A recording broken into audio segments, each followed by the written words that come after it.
자, 지금부터 이제 화면 녹화가 됩니다. 이제 녹화가 되고 바로 시작하도록 하겠습니다.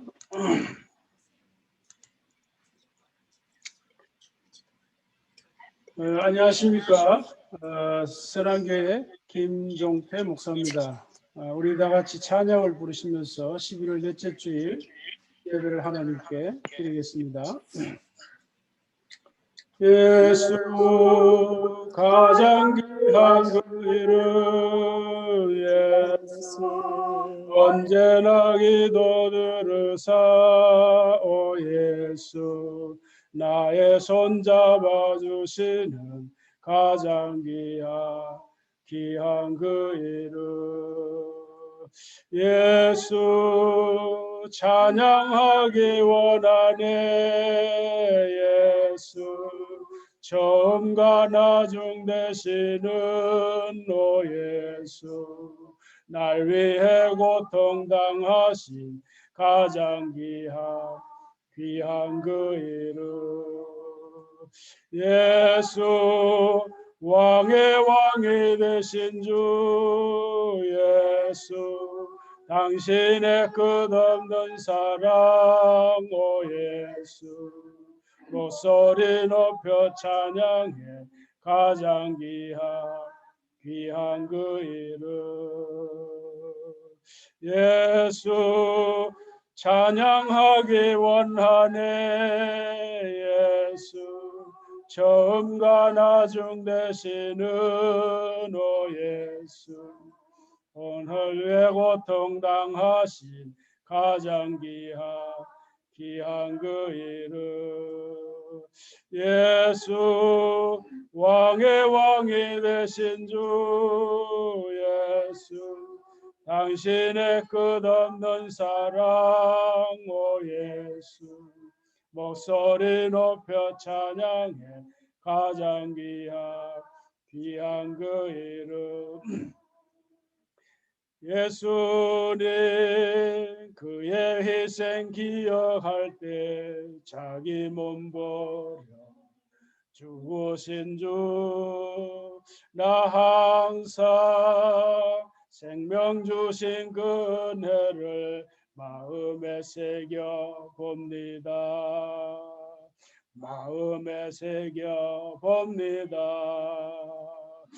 주 달리신 십자가를 내가 볼 때 주님의 자비 내 마음을 겸손케 해 주께 감사하며 내 생명 주께 드리네 이제는 저 높은 곳에 앉으신 하늘과 땅 왕 되신 주 나 이제 놀라운 구원의 은혜 높여 찬양하리라 높여 찬양하리라 주 달리신 십자가를 내가 볼 때 주님의 자비 내 마음을 겸손케 해 주께 감사하며 내 생명 주께 드리네 감사드리리 주의 십자가 나의 친구 되신 주 감사드리리 주의 십자가 나의 친구 되신 주 감사드리리 감사드리리 주의 십자가 나의 친구 되신 주 감사드리리 주의 십자가 나의 친구 되신 주 우리 합심해서 화면을 보시고 잠시 한번 기도하겠습니다. 예배 중에 하나님의 성령께서 우리 가운데 충만히 임하셔서 우리가 성령을 통해 위로받고 세임을 얻고 깨우침을 얻는 귀한 시간 되도록 기도하시기를 바라고 또 우리가 섬기는 선교사님들을 위해서 기도하시기 바랍니다. 특별히 이제 다음 달 12월 5일인가요? 서병치 목사님이 케냐로 떠납니다. 여러분 아시는 대로 지금 코로나로 또 상당히 이제 건강의 위협을 우리가 받고 있고, 뿐만 아니라 또 케냐에 또 이제 뭐 풍토병이라든지 여러 가지 건강상 또 애로사항이 있지 않겠습니까? 그래서 가서 한 5개월 정도 있다가 오시려고 하는데, 건강에 아무 어려움 없이 잘 다녀올 수 있도록 기도해 주시면 좋겠습니다. 또 우리나라와 민족을 위해서 여러분의 가족들을 위해서 우리 다 같이 한 1분 정도 잠시 한번 기도하겠습니다. 하나님 아버지 주의 사랑과 은혜 참으로 감사합니다. 아버지 하나님, 오늘도 우리가 하나님을 예배합니다. 아버지 하나님, 이 코로나라는 특별한 이 특수한 상황에서 우리가 이렇게 온라인으로 예배를 드립니다. 하나님의 성령께서 있는 곳 처소에마다 성령 친히 임하셔서 우리가 영과 진리로 온전히 하나님께 나갈 수 있도록 도와주시고, 예배드리는 처소마다 하나님의 성령께서 온전히 임하셔서 주님 위로하시고 세우시고 사랑 주시길 간절히 원합니다. 이것이 오늘 우리 무엇을 의미하는지 우리 각자 처지에서 잘 깨닫으시고, 아버지 하나님, 그래서 시대를 우리가 잘 거슬려 극복하고 나갈 수 있는 죄를 하시고, 아버지 하나님, 우리가 섬기는 귀한 선교사님 주의 성령 온전히 역사하셔서 아버지 하나님 주님 주신 삶을 신실히 우리를 감당케 하여 주시옵소서. 성치 목사님 이제 해나가는 일을 하나님께서 인도하시고 피로를 채우시고 건강하게 안전하게 따라 다니시고, 아버지 케냐 가서 이제 MTU 대학교로 설립하는 모든 일에 또 허가를 내는 모든 과정까지 하나님께서 이끌어 주시기를 바랍니다. 살아계신 하나님 아버지, 이 시간도 하나님의 은혜와 사랑을 참으로 감사합나이다. 우리가 이 산이든지 예루살렘이든지 장소를 불문하고 언제 어디에서 하나님께 예배드릴 수 있는 이런 특권과 영광을 주시니 참으로 감사합나이다. 아버지 하나님, 우리가 코로나라고 하는 특수한 상황을 맞이해서 여기저기에서 온라인으로 함께 하나님 앞에 나아갑니다. 주님 말씀하신 대로 우리가 영과 진리로 하나님께 온전히 나갈 수 있는 복된 예배의 시간이 되게 하여 주시옵소서. 하나님의 성령께서 예배 드리는 자들 심령 속에 친히 임하시고 역사하셔서 감동해 주시고, 주님 말씀해 주시고 가르쳐 주시고 마음을 뜨겁게 하시고 하나님 나라의 시민으로 하나님의 자녀로 온전히 회복될 수 있도록 은혜 주시기를 소원하옵나이다. 아버지 하나님, 우리가 섬기는 귀한 선교사님들 신야성, 김명숙, 전학진, 장재강, 김희정, 이삭, 서병치, 알로트, 오길라 이 모든 사역자들 하나님께서 날마다 건강을 주시고 특별히 성령의 충만함을 주시고 성령의 인도하심에 민감하고 주의 능력과 주의 지혜로 주신 사명 잘 감당하도록 은혜 주시고 모든 필요를 넉넉히 공급하여 주시옵소서. 특별히 서병치 목사님 이제 12월 초에 케냐에 가는데, 케냐에 있는 멜빈 디얼라지컬 유니버시티를 세우는 그 일에 함께 하기 위해서 갑니다. 그 학교, 그 케냐 국가로부터 인가를 받기 위해서 지금 그 목표를 가지고 가는데, 하나님께서 그의 모든 일에 함께 하시고 특별히 안전에 주님 도와주시옵시고 건강에 어려움 없도록 지켜주시고 안전하게 다녀올 수 있도록 은혜 주시기 원하고, 또 모든 일이 순조롭게 진행되기를 원합니다. 하나님 아버지, 또 이제 함께 예배드린 김명수 선교사님 감사합니다. 앞으로 사역의 일을 하나님 선히 인도해 주시기를 원하옵나이다. 성령께서 인도하시는 대로, 성령께서 가르쳐 주시는 대로 그 발걸음을 옮길 수 있는 분별력을 주시고, 하나님 마지막 때에 주님의 선하신 도구, 능력 있는 도구로 쓰임받게 하여 주시옵소서. 살아계신 하나님 아버지, 오늘 우리 선한교회 식구들 어디에서 예배를 드리든지 예배 드리는 그곳에 하나님의 성령이 임하시고 주님의 가르침과 감동으로 우리의 마음이 뜨거워져 살아갈 수 있도록 예배 시간에 함께하여 주시옵소서. 감사하며 예수님의 이름으로 기도합니다. 아멘. 주의 보좌로 나아갈 때에 어떻게 나가야 할까?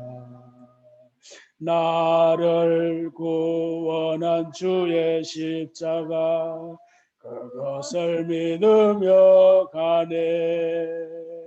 주의 보좌로 나아갈 때에 나 여전히 부족하나 나를 모신 주의 그 사랑 그것을 믿으며 가네. 자격 없는 내 힘이 아니 오직 예수님의 보혈로 자격 없는 내 힘이 아니 오직 예수님의 보혈로 십자가의 보혈 완전하신 사랑 힘입어 나아갑니다. 십자가의 보혈 완전하신 사랑 힘입어 예배합니다. 십자가의 보혈 십자가의 보혈 완전하신 사랑 힘입어 나아갑니다. 십자가의 보혈 완전하신 사랑 힘입어 예배합니다. 사랑의 하나님 이곳에 계시니 주 영광이 성전에 가득히 넘치네. 거룩한 주님 앞에 죄인된 우리들 경건한 마음으로 찬양합니다. 은혜의 예수님 우리 죄인하여 속죄의 큰 사랑을 이루어 주셔서 율법의 멍에에서 해방해 주시니 복음의 자유를 감사합니다. 위로의 성령님 우리의 마음에 늘 함께 계시오니 큰 힘이 됩니다. 슬픔도 두려움도 넉넉히 이기님 이 세상 끝날까지 함께 하소서.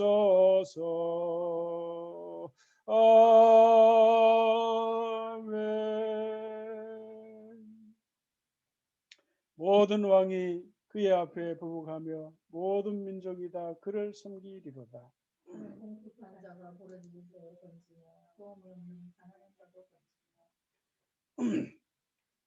그는 가난한 자와 궁핍한 자를 불쌍히 여기며 궁핍한 자의 생명을 구원하며 그들의 생명을 압박과 감소에서 구원하리니 그들의 피가 그의 문 앞에서 공주의 용모가 그들이 생존하여 스바의 금을 그에게 드리며 사람들이 그를 위하여 항상 기도하고 종일 찬송하리로다. 계속하세요. 산꼭대기에 풍성하고 그것의 열매가 레모른같이 흔들리며 성에 있는 자가 땅의 풀같이 왕성하리라. 그의 이름이 영구하며 그의 이름이 해와 같이 장구하리로다. 사람들이 그로 말미암아 복을 받으리니 모든 민족이 다 그를 복되다 하리로다. 홀로 기이한 일들을 행하시는 여호와 하나님 곧 이스라엘 하나님을 찬송하라. 그 영화로운 이름을 영원히 찬송할지어다. 온 땅에 그의 영광이 충만할지어다. 아멘 아멘. 이세 아들들의 기도가 끝나니라. 아멘. 나는 전능하신 아버지 하나님 천지의 창조주를 믿습니다. 나는 그의 유일하신 아들 우리 주 예수 그리스도를 믿습니다. 그는 성령으로 잉태되어 동정녀 마리아에게서 나시고 본디오 빌라도에게 고난을 받아 십자가에 못 박혀 죽으시고 장사된 지 사흘 만에 죽은 자 가운데서 다시 살아나셨으며 하늘에 오르시어 전능하신 아버지 하나님 우편에 앉아 계시다가 거기로부터 살아있는 자와 죽은 자를 심판하러 오십니다. 나는 성령을 믿으며 거룩한 공교회와 성도의 교제와 죄를 용서받는 것과 몸의 부활과 영생을 믿습니다. 아멘. 고영재 장로님께서 지금 집에서 예배 드리는데 오늘 이제 대표 기도할 수 있지만 오늘 이제 줌 예배로 처음이 돼가지고 익숙하지 않은 다음 주일부터 기도를 할 것입니다. 제가 잠시 기도합니다. 살아계신 하나님 아버지 감사합니다. 이 시간에는 우리가 주님께서 말씀하신 것을 듣기를 원합니다. 귀 있는 자를 들을지어다. 주님 말씀했습니다. 우리가 다 주의 말씀에 들을 길을 주시옵시고 듣고 이해하고 깨닫고 기뻐하고 감동하고 주의 말씀을 중심으로 살아갈 수 있는 저희들 되게 하여 주시옵소서. 예수님께서 말씀이 육신이 되신 것처럼 우리 또한 하나님의 말씀이 우리 안에 육화되어 우리의 인격과 우리의 성품과 우리의 삶이 하나님의 말씀대로 변화되도록 은혜 주시기를 원하옵나이다. 우리가 듣기는 들어도 깨닫지 못하고 알기는 알아도 순종하지 못하는 부족한 죄들입니다. 순종할 수 있는 힘을 주시고 능력을 주셨어요. 일상에서 말씀을 체험하며 살아가는 저희들 되게 하시고 말씀 체험과 더불어 하나님이 살아계신다는 걸 체험하며 살아가는 능력 있는 주의 백성들 다 되게 하여 주시옵소서. 감사하며 예수님의 이름으로 기도하옵나이다. 아멘. 아멘. 아멘. 아멘.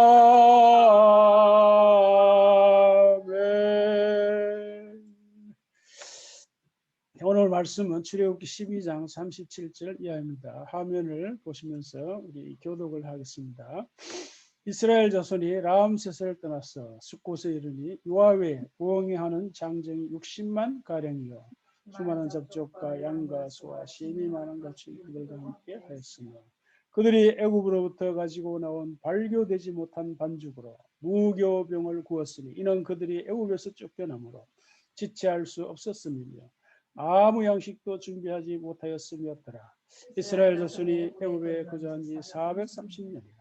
430년이 끝나는 그날에 여호와의 군대가 다 애굽 땅에서 나왔은즉 이 밤은 그들을 애굽 땅에서 인도하여 내심으로 말미암아 여호와 앞에 지킬 것이니 이는 여호와의 밤이라. 이스라엘 자손이 다 대대로 지킬 것이니라. 아멘. 아침에 예설 방울 새사라진 같이 내 기억 부족하여 늘 잊기시오니 잘 알아듣기 쉽게 늘 말해 주시오. 날 구속하신 사랑 또 들려주시오. 나 항상 듣던 말씀 나 항상 듣던 말씀 주 예수 크신 사랑 또 들려주시오. 아멘. 죄송합니다. 제가 클릭을 잘못했어요. 이게 초보가 돼가지고.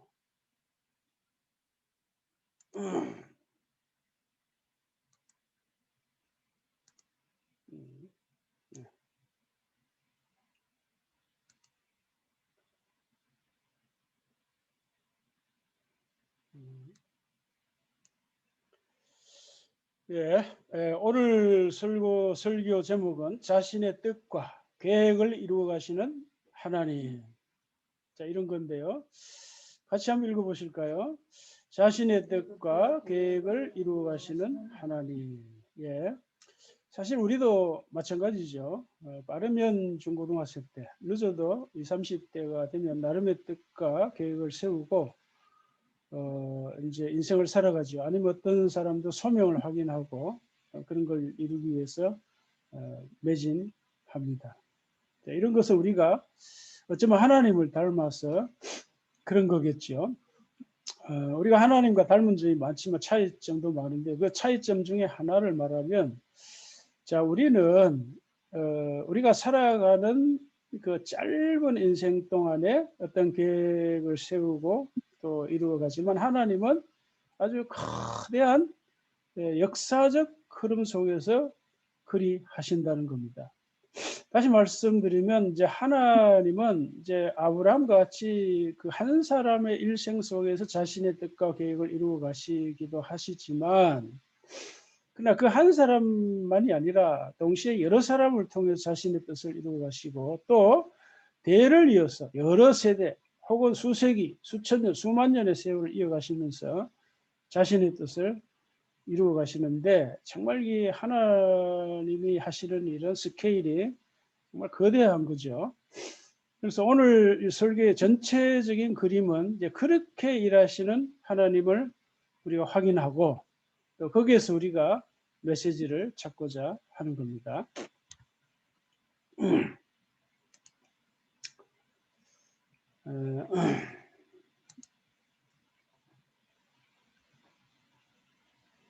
자, 지지난 주일에 아브라함에게 보이신 하나님의 계획, 이런 주제로 설교를 해드렸는데요. 그때 이제 하나님의 계획이라고 하는 것은 하나님의 나라였다 하는 것을 창세기 전체 문맥과 창세기 11장과 12장의 맥락을 통해서 확인해 드렸습니다. 자, 근데 그 하나님의 나라가 1차적으로는 이제 이스라엘 나라에서 이루어지는 것이었죠. 그러나 이제 궁극적으로는 이 세상 나라를 다 포함하고 나아가서는 우주 전체를 다 포괄하는, 다시 말하면 새하늘과 새 땅, 그리스도 예수 안에서 하늘과 땅을 연합하는 것, 통일하는 것이라고 말씀드렸습니다. 자, 이와 같은 하나님의 거대한 뜻과 계획을 이제 구약 성경을 통해서 확인해 가고 있는 중인데요. 자, 오늘 이야기는 이스라엘 백성들의 출애굽, 다시 말해서 애굽에서 그들이 출발해서 가나안까지 이르는 전체적인 그림이며, 그 전체적인 그림을 통해서 하나님은 어떻게 자신의 뜻과 계획을 이루어 가시는가를 확인하려고 하는 겁니다. 자, 우리가 늘 말하듯이 숲과 나무를 이제 함께 보라, 이제 그러는데요. 믿음 생활도 마찬가지입니다. 우리 인생도 마찬가지고. 그래서 언제나 이 전체 그림과 구체적인 것을 함께 보는 그런 눈이 필요합니다. 근데 이래 보면 어떤 사람은 자기가 하는 일 그것만 딱 보고 주변을 안 봐요. 그 어떤 사람들은 자기 자신의 일만이 아니라 주변을 보죠. 더 크게는 시대의 흐름을 보고 시대의 트렌드를 읽어보면서 일을 해나갑니다. 이런 사람들은 그렇지 않은 사람에 비하면 훨씬 더 유리하겠죠. 그래서 이 숲과의 나무를 우리가 봐야 말하자면 균형 있는 삶을 우리가 살아갈 수 있는데, 믿음 생활도 마찬가지라는 거예요. 자, 하나님께서 우리에게 두 눈을 주신 것은 이 전체와 부분을 항상 같이 보라 하는 뜻이 아닐까, 나름대로 이제 생각을 해봅니다. 만약에 그렇지 않으면 어떻게 될까요? 우리가 우리 자신도 모르게 세상과 너무 가까워질 수 있고, 심지어는 하나님과 멀어질 수도 있어요. 영원히 멀어질 수도 있습니다. 그러나 두 그림을 같이 보면, 말하자면 내 인생과 그 하나님의 뜻과 계획, 이런 걸 같이 보게 되면은 어떻게 될까요? 그럼 우리가 하나님의 주권적인 인도하심에 어울려서 하모니가 되어서 인생을 잘 살아갈 수 있겠죠. 뿐만 아니라 만일에 내가 어찌어찌 하다가 하나님의 뜻과 계획에서 멀어진다고 하더라도 그걸 우리가 알고 있으니까 내가 멀어졌구나, 스스로 신앙을 점검할 수 있는 거죠. 컨트롤할 수 있는 거예요. 그래서 이제 사도 바울은 고린도후서 13장 5절에서도 자신의 믿음을 점검하라 그랬어요. 체크하라 그래요. 그 스스로 자신의 믿음을 점검해야 되겠죠. 그래서 그렇지 않고 우리가 살아가게 되면 나도 모르게 주님이 가시는 길과는 영원히 멀어져서 우주의 미아가 될 수도 있겠다, 이런 생각을 합니다. 참 이게, 그래서 오늘 설교는 너무 중요한 얘기입니다. 자, 오늘 본문을 그래서 보겠습니다. 이제 오늘 본문을 일일이 다 설명하려고 하는 것은 아니고, 자, 아브라함에게 보이신 이 하나님의 계획, 이것이 어떻게 이루어져 가는지 그 흐름을 짚어보려고 하는 건데요. 이제 이렇습니다. 자, 우리 같이 한번 읽겠습니다. 다시 한번. 이스라엘 자손이 애굽에 거주한 지 430년이라. 430년이 끝나는 그날에 여호와의 군대가 다 애굽 땅에서 나왔다 그랬어요. 자, 여러분, 이 말씀이 의미하는 바가 뭘까요? 자, 여러 가지 우리가 메시지를 찾을 수 있습니다. 그러나 우리가 어떤 그 관점을 취하느냐에 따라서 본문의 해석이 다 달라져 버려요. 그러니까 오늘 저희 설교 제목의 흐름에서 보면 이 말씀이 의미하는 바가 있죠. 뭘까? 이거는 하나님께서 아브라함에게 약속하신 그 뜻과 계획이 이루어졌다는 거죠. 그죠? 그러나 부분적으로 이루어졌습니다. 그러니까 부분적으로 이루어지면서 여전히 또 완성을 향해서 이루어져 가고 있다 하는 걸 우리가 확인할 수가 있습니다. 자, 왜냐하면 여기 이제 우리가 잘 아는 창세기 이제 15장에 보면 하나님께서 아브라함의 후손들이 앞으로 어떻게 될 것을 다 얘기하셨죠. 그래서 내 후손이 이방에 400년 동안 고통을 당할 거다. 그러나 다시 4대 만에 돌아온다. 그렇게 약속하셨잖아요. 그러니까 아브라함의 후손들이 400년 동안 애국에서 종살이 하다가 4대 만에 돌아온다는 건데 그 약속이 이루어졌다는 것을 오늘 본문이 이렇게 말하고 있는 거죠. 자, 그러니까 우리가 보통 이런 말을 하잖아요. 이제 구약은 연수고 신약은 성취다 이런 말을 하는데 물론 큰 그림에서는 맞죠. 그러나 구체적으로 우리가 실제적으로 보면 구약과 신약과의 관계에서만 예언성취가 있는 게 아니라 구약 안에서도 예언이 있고 성취가 있습니다. 우리가 그걸 붙잡아야 돼요. 그러니까 이걸 붙잡지 않으면 하나님께서 자신의 뜻과 계획을 어떻게 실행해 나가는 것인지 그 포인트를 잡을 수가 없어요. 그래서 이 구약에서도 보면 우리가 오늘 본문에서 보듯이 하나님께서 아브라함을 불러가지고 세우신 그 뜻과 계획이 하나하나 차근차근 착착착착 이루어지는 것을 우리가 성경에서 볼 수가 있어요. 성경이 아주 놀라운 책인 것이죠. 자, 이런 예가 성경에 많이 있는 거죠. 자, 좀 더 구체적으로 보겠습니다. 자, 여러분 잘 아신 대로 이제 이스라엘 백성들이 애굽에서 해방이 됐죠. 그 어디를 향해서 가죠? 이제 가나안을 향해서 가는 거죠. 가나안. 그 출발지가 라암셋입니다. 근데 라암셋은 이제 이 요셉이 이제 애굽의 총리로 있을 적에 이 고센 땅을 이제 그 하사받은 땅인데요. 그 지역에 있어요. 그래서 이 라암에서 출발했는데 장정들만 이제 60만인데 보통 이제 우리가 200만으로 계산을 하죠.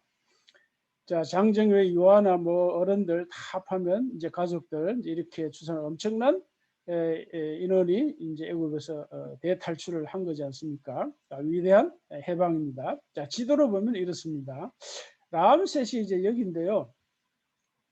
그래서 이 고센 땅을 아까 말씀드린 대로 이제 하사받은 땅이죠. 여기 아주 비옥하고 이 초목이 많고 그래서 양을 이제 치기 아주 좋은 땅이죠.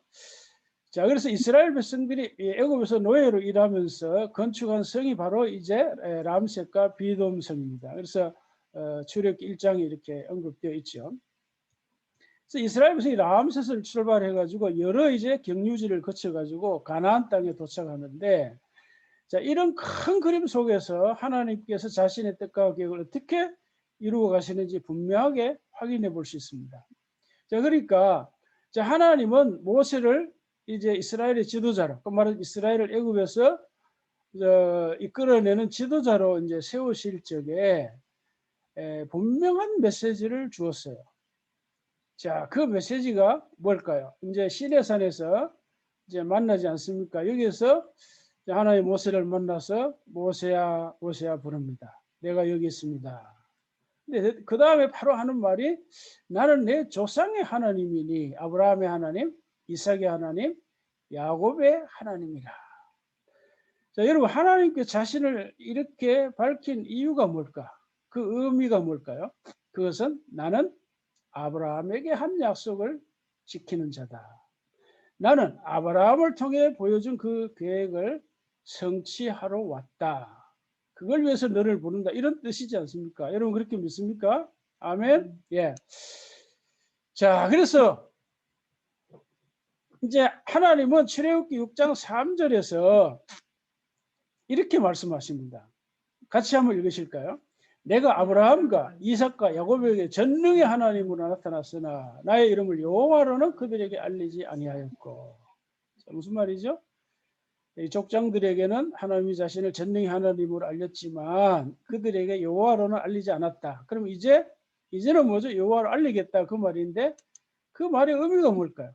이 말은 하나님은 언약을 하시고 그 언약을 반드시 신실하게 지키신다, 이런 뜻입니다.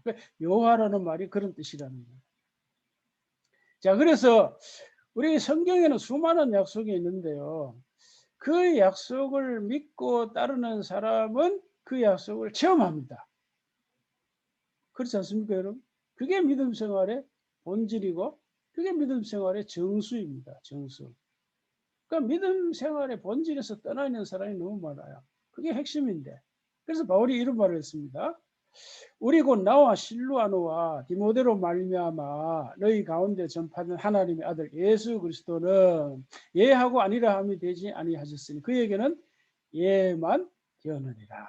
그 다음에 하나님의 약속은 얼마든지 그리스도 안에서 예가 되니 그랬어요. 여기 얼마든지. 자, 이 말씀이 참 재밌습니다. 이 해석을 잠시 한번 보겠습니다. 이 구절만. 자, 영어 성경을 보면 이제 세 가지로 이제 정리할 수 있는데요. 이제 영어 성경이나 한글 성경이 다 일종의 해석입니다. 해석인데 원문이 따로 있으니까요. 그 어떻게 이제 해석이 되냐면 첫째는 이제 얼마든지를 하나님의 모든 약속 이렇게 해석을. 그 다음에 이제 NIV 성경에서는 강조법을 써가지고 하나님께서 아무리 많은 약속을 하셨더라도 이렇게 해석을 했고, 그 다음에 이제 NLT라는 성경이 있습니다. 여기는 이제 앞부분은 같아요. 모든 약속 같은데 뒷부분이 예라는 울리는 소리로 성취되었습니다. 그랬어요. 그러니까 예, 영어이 리사운딩, 이 울려 퍼지는 소리죠. 에코, 메아리죠, 메아리. 메아리 에코는 이제 원음이 따로 있죠, 원음. 그 원음에 반응하는 소리를 리사운딩이라. 무슨 말일까요? 하나님께서 성경을 통해서 수많은 약속의 말씀을 하셨죠. 그 약속의 말씀에 예수님이 리사운딩 했다. 그 말, 리사운딩. 그러니까 뭐죠? 쉽게 말하면 하나님의 약속의 말씀에 리스판스해서 아멘으로 순종으로 성취하셨다, 이런 뜻입니다. 그러니까 우리가 하나님의 말씀에 대한 반응을 어떻게 해야 되는가, 어떤 자세를 가져야 하는 것이 여기에 다 아주 엑기스로 나와 있는 거예요. 자, 근데 여기에서 우리가 한 가지 더 기억해야 됩니다. 그게 뭔가 하면은 지금 우리는 믿음으로 세례를 받아 예수와 연합되었죠. 그리고 저번에 말씀드린 대로 믿음과 세례로 예수 안에 내포되었습니다. 예수 안에 있습니다. 이제 저와 여러분들은. 여러분 그렇게 믿습니까? 그게 세례의 의미라고 내가 여러 번 강조해 설명을 드렸습니다. 자, 그렇기 때문에 우리의 현재 영적 주소, 영적 실제, 영적 로케이션, 영적 위치가 뭐죠? 예수 안에 있는 거예요. 예수와 하나가 된 거예요. 우리가 결혼해서 부부가 한 몸이 되듯이 예수와 한 몸이 된 거죠. 그래, 하나, 예수와 하나 되고 예수 안에 있기 때문에 비록 간접적인 경험이기는 하지만 믿음 안에서는 우리가 예수와 함께 하나님의 모든 약속이 성취되는 것을 경험했습니다. 여러분 그게 중요한 거예요. 여러분 이걸 붙잡아야 돼요. 여러분 그렇게 믿습니까? 이 사실이 중요한 거예요. 우리가 믿음을 가지고 세례받고 예수와 연합이 됐다고 바울이 얼마나 강조합니까? 로마서 6장에서. 연합이 돼가지고 예수와 하나 됐고 예수 안에 있어요. 그러니까 우리는 죽으나 살아 예수와 함께 살고 예수와 함께 죽는다. 자나 깨나 예수와 함께 살고 죽는다. 예수와 딱 하나 됐기 때문에 우리는 현재 영적인 위치가 예수 안에 있단 말이에요. 그렇기 때문에 예수님이 하나님 모든 말씀에 아멘으로 예로 순종을 다 성취하셨단 말이에요. 그래서 우리가 원칙적으로는 이미 우리가 예수 안에서 하나님 말씀이 다 성취된 것을 경험했다. 이 사실을 붙잡아야 한다는 거예요. 이 사실.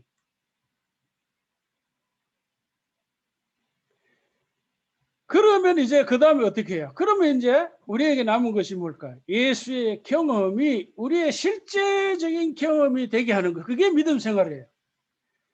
믿음이라고 하는 거는 반드시 믿음 생활이라고 하는 건 내가 예수님과 하나 되었다. 그걸 전제하는 거예요. 그러니까 믿음과 세례로 예수 안에 우리가 있고 예수와 함께 산다는 그게 전제되어 있는 거예요. 전제적으로. 원리적으로. 그 다음에 우리가 믿음 생활이죠. 그래서 우리에게 남은 것은 이미 예수 안에 경험된 것을 우리가 실제적으로 구체적으로 경험하는 거예요. 어떻게 함으로써 하나님 말씀 앞에 예수님과 같은 자세를 가짐으로써. 예수님은 어떻게 하셨다고요? 언제나 예스. 노가 아니라 예스. 싫어요가 아니라 좋아요. 안 돼요가 아니라 돼요. 이런 반응하는 자세. 자, 이렇게 예스, 예스, 돼, 된다, 된다. 이게 자꾸 복음이 변질이 돼가지고 적극적 사고로 긍정주의로 바뀐 예가 많아요. 이 교회 안에 이게 문제인데 참 이게 문제예요. 우리가 복음의 본질을 바로 붙잡아야 됩니다. 적극적 사고는 앞에 믿음으로 세례받고 예수와 함께 하나 된 게 없죠. 그게 없어요. 그게 다 빠져버렸어요. 자, 그러니까 우리가 에코, 리사운딩 하면서 하나님과 하나님의 말씀을 경험하는 일이 우리에게 남아있는 겁니다. 자, 그럼 우리는 말씀 체험과 함께 살아계신 하나님을 경험하게 될 것입니다. 다시 모세로 돌아갑니다. 자, 왜 하나님은 모세에게 자신을 아브라함의 하나님으로 소개하셨을까? 질문했죠. 자, 그거는 말씀드린 대로 아브라함에게 보여준 자신의 뜻과 계획을 이루려고 모세 너를 부른 거다. 이런 뜻이라고 그랬죠. 자, 이런 부름에 모세의 반응이 어떻게 했나요? 예수님처럼 예스 했나요? 아니죠. No. 할 수 없어요. 나중에는 아마도 싫어요. 안 해요. 거기까지 간 것 같아요. 하나님께서 어떻게 합니까? 기적을 일으키죠. 모세를 설득합니다. 그래도 못한다고 하니까 누가 입을 지었지? 누가 벙어리나 기머거리나 맹인이 되겠지? 화를 내시죠. 그래서 결국 이제 모세는 말을 못합니다. 참 그러니까 아론을 같이 보내죠. 이제 결국 이제 모세는 하나님께 항복하고 순종합니다. 그러니까 이런 말씀들이 우리에게 보여주는 게 뭐죠? 히브리서 기자가 말한 대로 예수님은 모세보다 낫다. 그러니까 모세식의 순종보다는 예수식, 나사렛 예수식의 순종이 훨씬 낫다 하는 것을 성경이 우리에게 증거하고 있는 겁니다. 그것이 긍정주의나 적극주의 복음으로 변질이 안 되도록 우리가 구별을 잘 해야 되겠죠. 자, 그리고 이제 하나님은 모세에게 반복해서 말하는 게 있는데 이겁니다. 뭔가 하면은, 자, 여러분 이 자막에 보는 대로 내 백성 이스라엘을 애굽인들의 손에서 건져내 가지고 어디로? 이제 가나안 땅으로 인도하시겠다 하는 거예요. 자, 이걸 여기서 말하고 또 3장 출애굽기 3장 17절에서도 말하고 그 다음에 또 여기에서도 말하고 무슨 말입니까? 반복해서 말하죠. 반복은 강조라고 말씀드렸죠.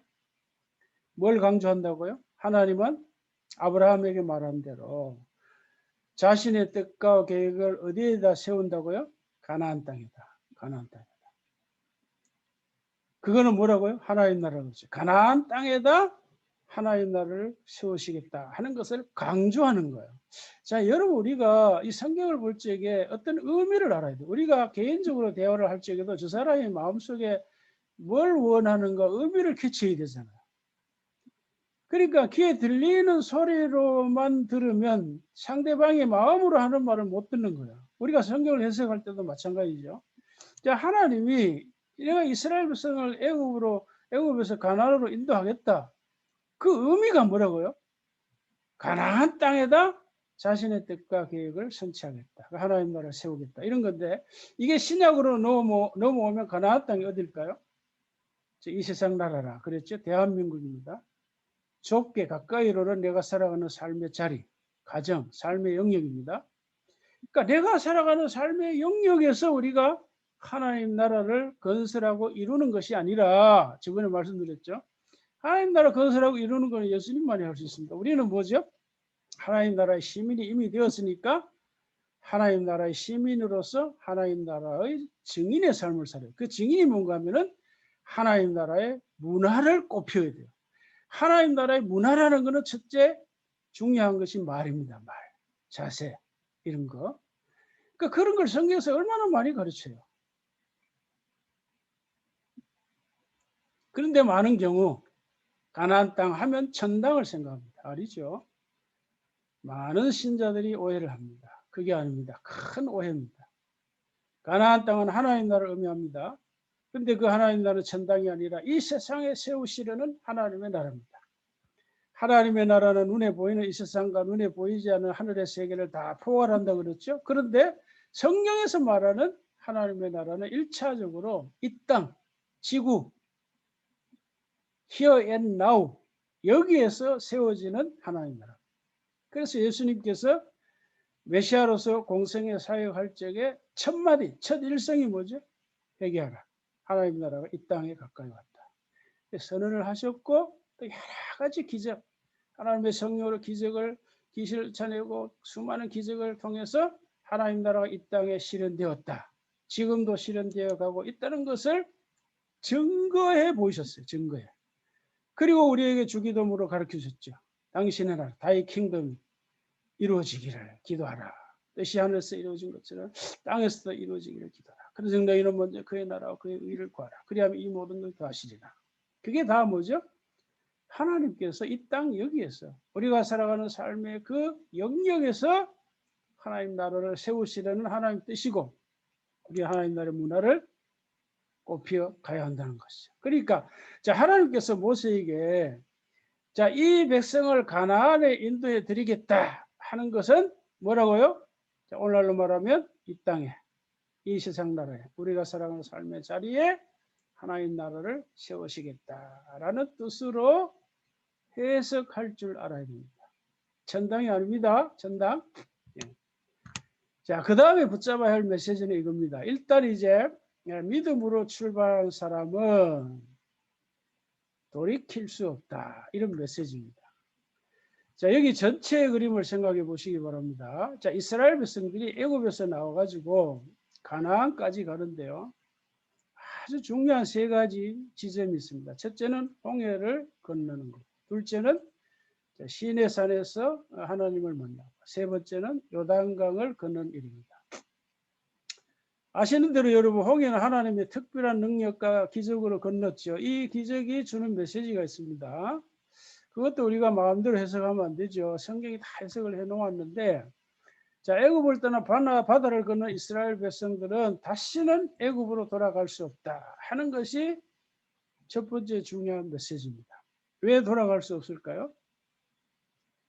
자 물론 이제 이스라엘 백성들이 홍해 말고 다른 길로 돌아가면 애굽으로 갈 수 있죠.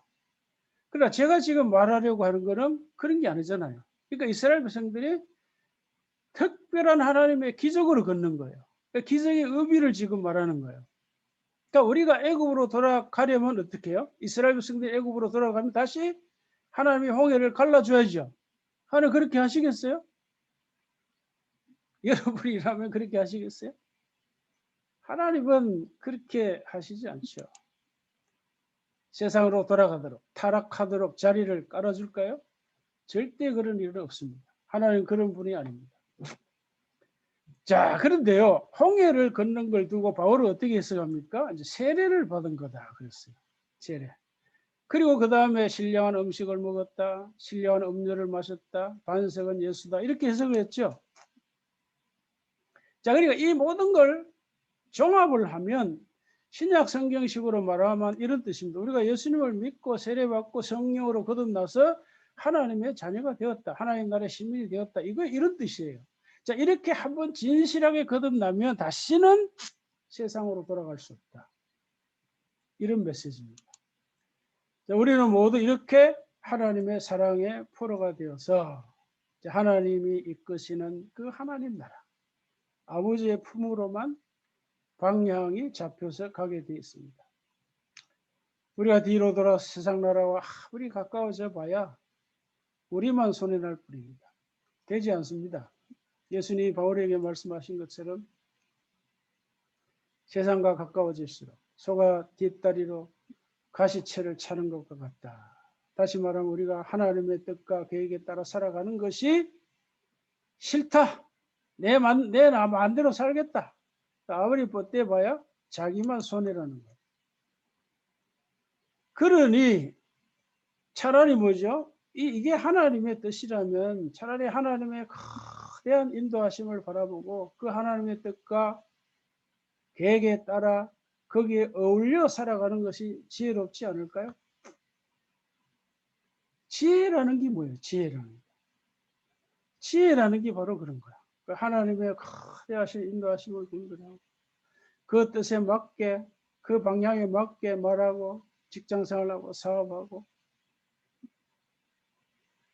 그리고 나의 비전과 이 소명을 그 하나님의 뜻과 계획에 묻어서 그 포함시켜서 살아가는 것이 가장 지혜롭고 그러면은 말이죠.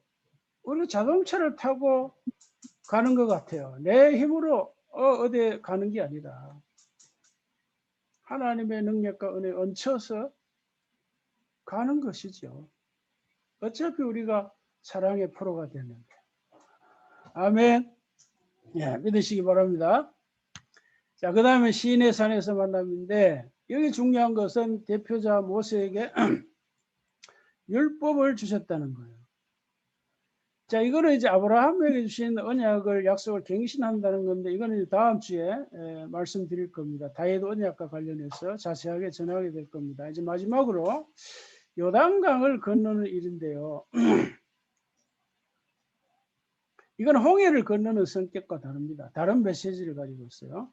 자, 홍해를 건널 때 상황은 아시겠지만 뒤에서는 애국군대, 앞에는 홍해죠.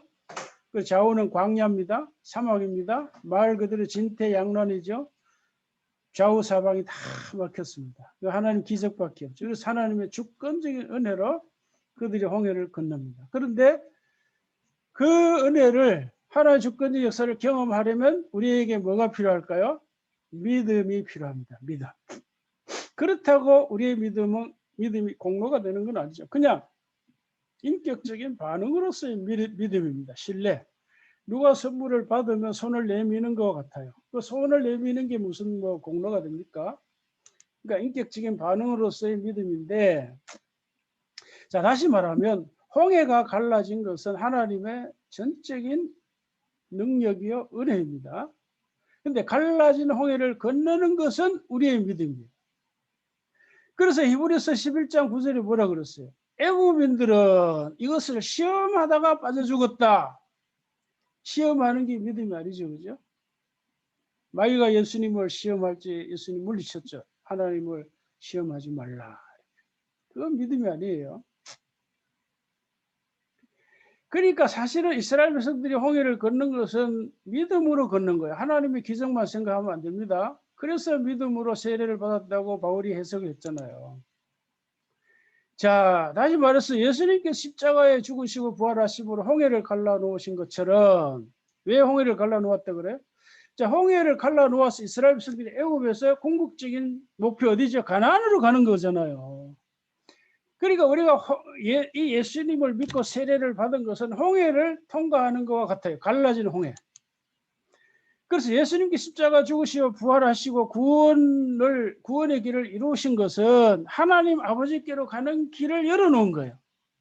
이 세상 나라에서 하나님 나라로 가는 길을 열어놓은 거예요. 그래서 우리 인간에게 남은 일은 뭘까요? 이제 이스라엘처럼 우리의 모든 삶에서 믿음으로 살아가는 일입니다. 믿음으로. 근데 무조건 믿음으로만 살아가면 안 되고 방향이 있습니다. 방향. 그러니까 믿음과 방향. 어디를 향해서 가야 된다고요? 가나안을 향해서. 가나안이 뭐라고요? 하나님 나라. 그 말이 뭘까요? 바로 예수님이 주기도문을 한 구절로 요약한 말씀. 지난주에 말씀드렸죠? 너희는 먼저 그의 나라와 그의 의를 구하라. 그리하면 이 모든 것을 더하시리라.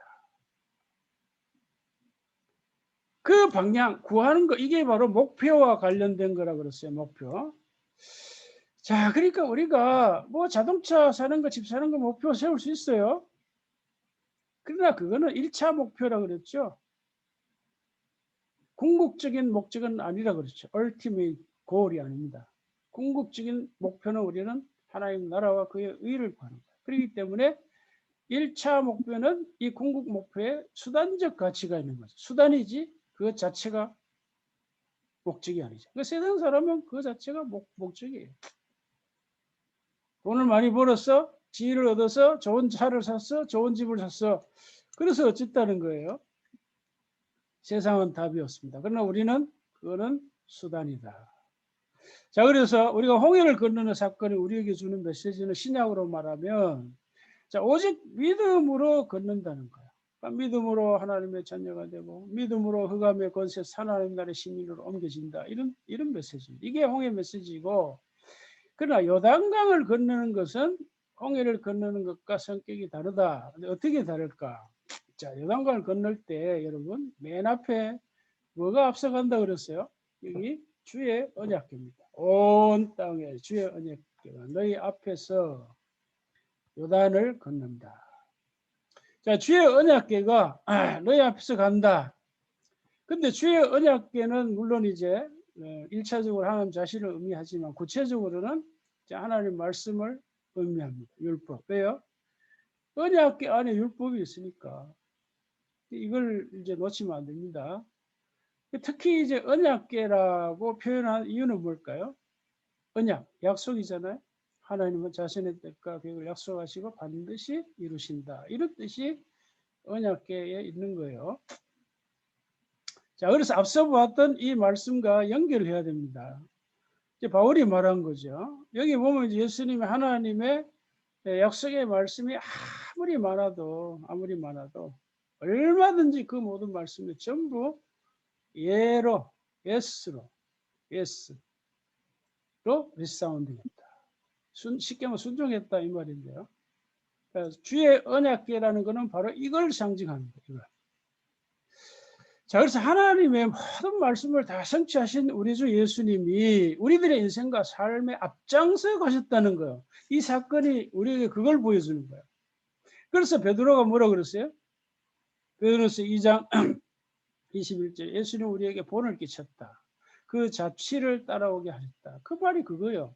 물론 베드로는 그 문맥에서 고난을 얘기했지만 그 고난만 생각하면 안 되죠. 그 고난은 아주 우리가 전체적으로 봐야 되죠. 그래서 우리는 주님의 발자취만 따라가면 됩니다. 그걸 지금 요단강 사건에서 보여줍니다. 그래서 예수님은 자신을 뭐라 그랬어요? 요한복음 14장 6절에서 내가 진실로 진실로 너에게 이르노니 내가 곧 길이요 the way 그 영어의 the way only way 어디로 아버지께로 가는 유일한 길이라 그랬습니다. 믿습니까 여러분? 자, 그 다음 이야기는 이겁니다. 온 땅의 주 여호와의 궤를 맨 제장들의 발바닥이 요단물을 밟고 멈추며 그리고 어떻게 흘러내리던 물이 끊어진다. 한 곳에 쌓인다. 이거는 자연법칙을 초월합니다. 세상 사람들은 이런 글을 보면 웃긴다 그러죠. 다 이제 신하다. 우리 하나님은 뭐 창조주 하나님이시니까 얼마든지 기적을 행하실 수 있죠. 자, 이건 뭘 말할까요? 자, 하나님과 하나님의 약속의 말씀을 믿고 믿음의 발걸음을 옮기라. 믿음의 발걸음을 떼라. 믿음의 걸음을 자발적으로 시작해라. 그러면 열린다 이런 뜻입니다. 특히 이제 넘치는 요단 강물처럼 말이죠. 우리 앞에 아무리 큰 난관이나 어려움이 있다 해도 믿음의 발걸음을 옮기면 그때 주님의 역사가 일어난다 이런 뜻입니다. 자, 이렇게 적용할 때 우리가 주의해야 됩니다. 아까 언급한 긍정주의, 적극적 사고. 그러니까 이 사건이 우리가 어떤 상황에서도 무조건 다 적용되는 것이 아닙니다. 자, 우리가 그래서 문맥을 잘 우리가 봐야 되는데 다시 말하면 이 사건은 상황을 강조하는 것이 아니라 가나안 땅을 향해 간다는 그러니까 가나안 땅을 향해 요단강을 건넌다는 것에 강조가 있는 거예요. 다시 말하면 우리로 적용하면 우리가 살아가다 여러 가지 고난과 어려움 당할 수 있습니다. 그러나 그 사람 마음속에 뭐가 있어야 된다고요? 가나안을 향하는 마음, 하나님 나라를 향하는 마음, 예수님 말씀으로 말 그의 나라와 그 의를 구하는 그 일념이 있어야 한다는 거예요. 그러니까 어떤 상황이든 그 일념이 있다면 이런 기적이 일어날 수 있다. 반드시 일어난다가 아니라 일어날 수 있다. 그러니까 우선순위를 잘 구별해야 된다. 그렇지 않으면 하나님 나라 복음이 세상의 유사 복음으로 변질이 됩니다. 이게 참 문제예요. 우리나라 교회 안에 이런 게 너무 많아요. 그러니까 그런데 많은 경우 이 본문의 상황과 내 상황을 1대1로 곧바로 다이렉트로 적용을 하니까 많은 문제가 발생하는 거예요. 그러니까 성경이라고 하는 거는 그 창세기 1장에서 요한계시록까지 도도하게 흐르는 하나님의 어떤 생각이 있어요. 그게 항상 전제가 돼야 돼요. 하나님의 계획이 있다는 거죠. 그런 걸 먼저 생각하지 않고 1대1로 이스라엘 백성들이 믿음으로 건넜으니까 우리도 어떤 상황에서 믿음으로 나가면 기적이 일어나. 적극적으로 믿고 나가. 이렇게 하면 안 된다는 거예요. 그게 유사복음이에요. 하나님 나라의 복음을 변질시킵니다. 다시 말해 하나님 나라의 복음이 긍정주의나 적극주의의 수단으로 전락하게 된다. 이런 경우가 부지기수입니다. 그거 아닙니다. 이런 복음이 오늘날 교회 안에 너무너무 많아요.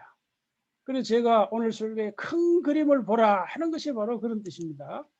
자, 그래서 이스라엘 백성들은 그 발걸음이 지금 가나안을 향해 있는 거예요. 가나안을 향해 가는 게 아니면 요단강을 왜 건너겠어요?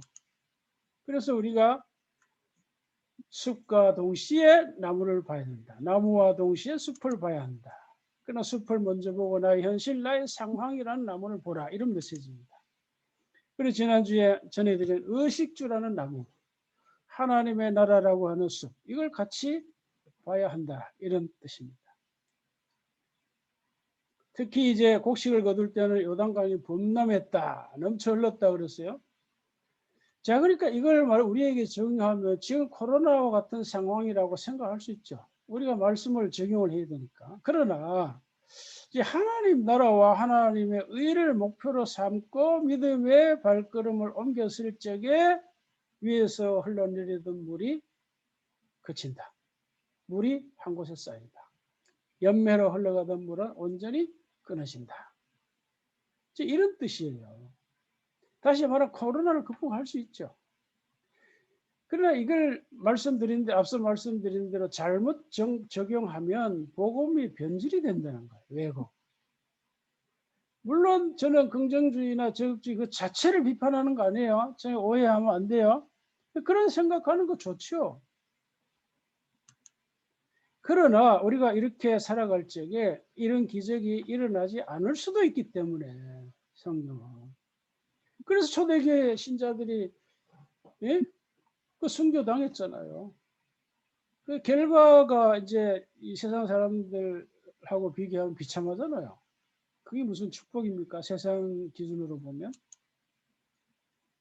자, 그러니까 그런 기적이 안 일어날 수도 있지만 그러나 저는 이렇게 믿습니다. 뭔가 하면은 우리가 이렇게 믿음으로 살면 코로나와 같은 고난과 어려움을 얼마든지 극복할 수 있다. 첫째, 극복할 수 있다는 거고 극복할 수 있다는 것과 기적이 일어난다는 것하고 달라요. 구별을 해야 됩니다. 기적이 일어날 수도 있고 안 일어날 수도 있는 거니까. 그러나 이제 중요한 거는 뭔가 하면 이런 코로나와 같은 말하는 요단강이 넘실대는 이런 어려움과 위기를 우리가 당할 적에 그럼에도 불구하고 믿음으로 살아야 한다 하는 것이 성경의 메시지입니다. 여러분 그런 믿음이 있습니까? 그런 믿음이 진짜 믿음이죠. 그래서 우리가 그렇게 믿음을 살아갈 적에 어떤 결과가 나타나는 것은 하나님의 주권에 맡겨야죠. 그러나 내가 믿는 하나님은 그렇게 믿음으로 살 적에 대체로 정말 좋은 은혜를 부어주신다. 내가 원하는 바로 그것이 아니더라도 하나님은 다양하게 우리에게 은혜를 베풀 수 있으니까. 자, 그래서 지도로 보면 이제 이것이죠. 자, 이 위에 갈릴리 호수가 있고 거기에서 요단강이 내려 연매로 이제 흘러가잖아요. 그래서 요단강을 건넜으니까 이스라엘 백성들이 이제 이 밑으로 사회적으로 흘러가던 물이 끊기고 중단이 됐어요. 놀라운 기적이죠. 그래서 우리가 크거나 작거나 간에 우리가 일상에서 하나님의 역사를 체험해야 됩니다. 이걸 체험하지 못하면 우리의 믿음을 유지하기가 어려워요. 가짜 믿음이 유사 믿음이 되기 쉽습니다. 자, 이런 믿음 여러분 가지고 체험할 수 있기를 주의 이름으로 축복합니다. 자, 이렇게 이제 이스라엘 백성들이 요단강을 다 건넜는데 정리하면 이제 이렇습니다. 앞서 말씀드린 대로 자, 이스라엘의 홍해를 건넌 것은 하나님의 주권적인 역사, 일방적인 역사죠. 그러나 여기에 믿음으로 우리가 반응해야 된다 하는 거고, 요단강은 뭐죠? 믿음만이 아니라 뭐죠? 순종의 발걸음을 옮겨야 된다. 이 둘을 우리가 종합해야 돼. 이건 왜냐하면 분리된 것이 아니니까. 여러분, 믿음과 순종이 분리됩니까? 아니죠. 그러니까 믿음과 순종은 인과관계에 있어요. 원인과 결과. 분리할 수가 없어요. 그래서 이것이 이제 홍해를 건넌 이스라엘의 출애굽 1세대와 요단강을 건넌 출애굽 2세대가 우리에게 남기고 간 중요한 메시지입니다. 출애굽 1세대. 그러니까 이제 민수기에서 가나안 정탐을 하고 뭐 그 사건이 있잖아요. 그때 출애굽 1세대는 20세 이상입니다. 20세 이상이 광야에서 다 죽었죠. 그리고 그 당시 20세 이하 세대와 광야에서 태어난 세대를 가지고 출애굽 2세대라고 그래요. 새로운 세대죠. 광야에서 태어난 새로운 세대. 자, 그러니까 이 두 세대가 우리에게 남기고 간 메시지가 바로 이거예요. 그래서 출애굽 1세대는 뭐요? 믿음으로 건넜다. 그러니까 출애굽 2세대는 뭐죠? 믿음으로만이 아니고 뭐죠? 믿음 순종으로 요단강을 건넜다. 이 말이에요. 이게 중요한 메시지입니다. 이게요. 자, 그렇기 때문에 우리는 이 두 가지 메시지를 종합을 해야 되는데요. 그냥 믿음과 순종을 가져야 된다는 것이 아니라 믿음과 믿음에서 나오는 순종. 그걸 믿음 순종이라 이렇게 표현합니다. 자, 그래서 이 요단강을 건넌 이스라엘은 이제 과거의 이스라엘이 아니죠. 그죠? 40년이 지나서 새로 태어난 새 이스라엘입니다. 그게 출애굽 2세대입니다. 그래서 신약 성도들을 새 이스라엘이라고 그러잖아요. 그러니까 이제 저 유대 나라를 우리가 그냥 이스라엘이라고 그러고 교회를 새 이스라엘, 우리 믿는 자들을 새 이스라엘 하는데 새 이스라엘은 바로 요단강을 건넌 출애굽 2세대와 같이 살아야 된다 그 말이에요. 자, 말씀을 마무리합니다. 자, 오늘 설교 제목이 이거였죠. 자, 자신의 뜻과 계획을 이루어 가시는 하나님. 이걸 더 상세하게 구체적으로 말씀드리면 하나님은 자신의 뜻과 계획을 이미 이루셨고 아직 완성하지는 않으셨기에 지금도 그 뜻과 계획을 이루어 가시는 중이다. 이런 뜻입니다. 이 제목이. 자, 왜 그럴까요? 예수 안에서 하늘과 땅이 아직 통일이 안 됐으니까. 아직도 뜻이 하늘에서 이루어진 것처럼 땅에서 이루어지지 않았으니까. 그래서 하나님은 여전히 자신의 뜻과 계획을 이루어 가고 계시는 중입니다. 여기에 저와 여러분들의 비전과 소명, 우리의 인생과 삶, 우리의 직업과 사업을 탑재하라는 겁니다. 그렇게 살면 얼마나 편한지요. 저는 이걸 과거에 깨닫고 너무너무 감사해가지고 첫째 마음의 안정감이 오고요. 감사함이 오고. 뭐 결과는 그냥 하나님께 맡기면 되니까. 중요한 메시지입니다. 다시 말하면 그의 나라와 그 일을 구하는 이런 자세로 우리가 살아가야 된다. 이게 성경의 메시지죠. 그럼 두 번째 메시지는 뭘까요? 자, 두 번째 메시지 오늘 이 그림이 보여주는 거예요. 그래서 우리가 여기 꼭 생각해야 될 골로새 1장 13절 지난주에 말씀드렸죠. 주권의 전이라. 그러니까 주권의 전이가 무슨 뜻인지 아시려면 지난주 설교를 다시 봐야 됩니다. 굉장히 중요한 얘기인데 자, 이스라엘 백성들이 애굽에서 나온 것이 주권의 전이가 일어난 거예요. 무슨 말이죠? 이스라엘 백성들의 이제 왕은 애굽의 바로가 아니라 하나님이라는 거죠. 자, 그 다음에 이제 홍해 사건이 주는 메시지. 요단강 그 도하 사건이 주는 동시에 붙잡아야 된다. 그러니까 믿음만도 아니고 믿음과 순종도 아니고 뭐죠? 믿음과 믿음 순종이 우리에게 필요한 삶의 자세입니다. 이게 바로 출애굽 1세대와 2세대가 우리에게 남기고 간 중요한 삶의 원리입니다. 그래서 그들은 주의 언약궤를 바라보고 요단강을 건넜습니다. 주의 언약궤. 주의 언약궤는 뭐라고요? 주님께서 믿음 순종의 여행길을 걸어가신 것이고 그 길을 닦아 놓은 거예요. 근데 우리 믿음 말씀이 이걸 체험했다고 그랬죠. 우리에게 남은 것은 우리도 이런 삶의 자세로 살아가면서 우리에게 말씀이 체험이 되도록 하나님이 체험이 되도록 하는 겁니다. 그래서 예수님이 내가 곧 길이요 진리라. 나로 말미암지 않고는 아버지께로 올 자가 없다라고 말씀하셨습니다. 이것이 오늘날 새 이스라엘이 된 주님의 교회와 새 이스라엘의 성원이 된 우리가 살아내야 할 삶입니다. 이와 같은 복된 삶이 여러분에게 저에게 있기를 주의 이름으로 축복합니다. 하나님 아버지 감사합니다. 오늘도 우리가 주의 말씀을 상고했습니다. 이 말씀이 우리의 뇌에 새겨지게 하시고 우리 마음에 새겨져서 이 말씀이 우리가 살아가는 삶의 동력이 엔진이 되게 하여 주시옵소서. 그래서 우리가 말씀의 능력을 믿고 말씀의 신실함을 믿고 살아가는 저희들 다 되었어요. 우리가 살아가는 모든 삶의 자리에서 하나님 나라와 의를 구하노라. 하나님 나라의 문화를 이루어가는 저희들 되게 하여 주시옵소서. 그래서 우리가 살아가는 가정이 천국이 되게 하시고 우리가 살아가는 삶에서 하나님 나라의 증인의 사명을 온전히 살아내도록 은혜 부어주시기를 간절히 원하오며 예수님의 이름으로 기도하옵나이다. 아멘. 모든 것이 주께로부터 왔으니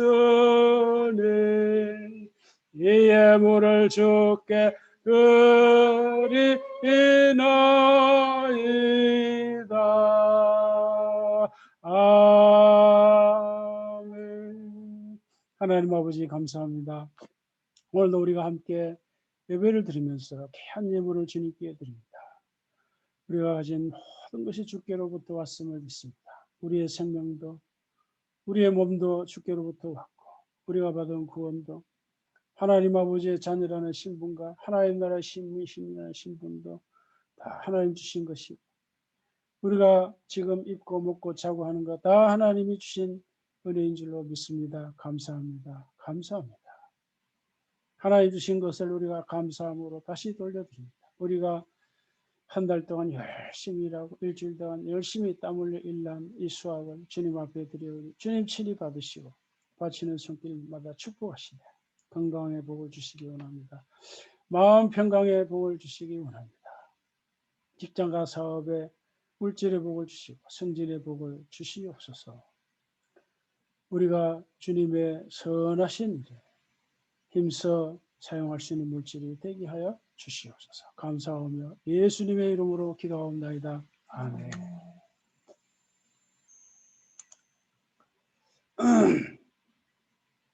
어디든지 예수 나를 이끌며 어디든지 예수 함께 가려네.